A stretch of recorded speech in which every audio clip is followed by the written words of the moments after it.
Welcome to Word of the Week. Today we are looking at a story in the Bible in the book of Mark, chapter 4, where Jesus, with his disciples, they finished teaching, preaching in a certain region, and he tells them in the evening, let us go over to the other side. Those were his instructions. Let us go over to the other side. And when they got into the boat and began rowing towards the other uh, side of the lake, there was a furious storm. There was a furious storm, and the disciples got so afraid. They began crying out, and I believe before they began crying out, they tried all they could to be able to get the water out and deal with the situation. And finally, they woke up Jesus and they asked him, "Oh, don't you care that we are perishing?" And sometimes in life, we feel like that. We have a word, we have an instruction from the Lord. Maybe it's just a dream that we have, a desire to accomplish something, go somewhere. And in the process, we encounter problems, we encounter challenges. Things come against us. And it's so easy for us to, even without involving God, try all that we can. We call friends, we call relatives, we try to get connections. Who do we know in government or stuff like that? Um, just trying to deal with the situation by ourselves. A quick word here is the first place to go should not be all these other places, should be God.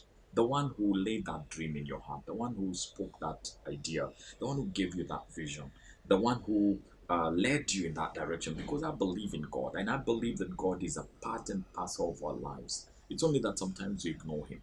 And so let's not do that. You know, I've had people say phrases like, "There's nothing else I can do apart from pray."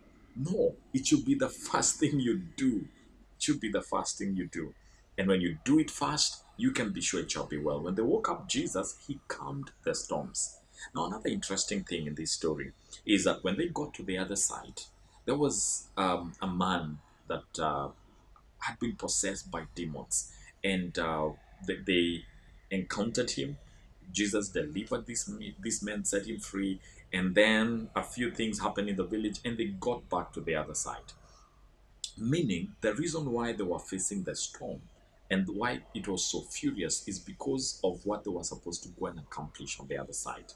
And so, when you don't involve God in your life, when you don't trust Him, when you don't ask Him to calm the storms, and you end up looking for friends and people like that to help you, and then they fail you, and then you end up not going where you were supposed to go, what happens is you don't accomplish the things that you are supposed to accomplish on the other side. And my call to us is don't give up. Because if you give up, you're giving up so much more. If they had turned back and gone back because of the storm, this man would never have experienced his deliverance and freedom. What is it that you're forfeiting by coming to the place where you give up or you turn away? Don't do that. Don't forfeit not only your destiny, don't forfeit another person's freedom, another person's destiny. Let's be a people that go after all that God has for us. Keep going.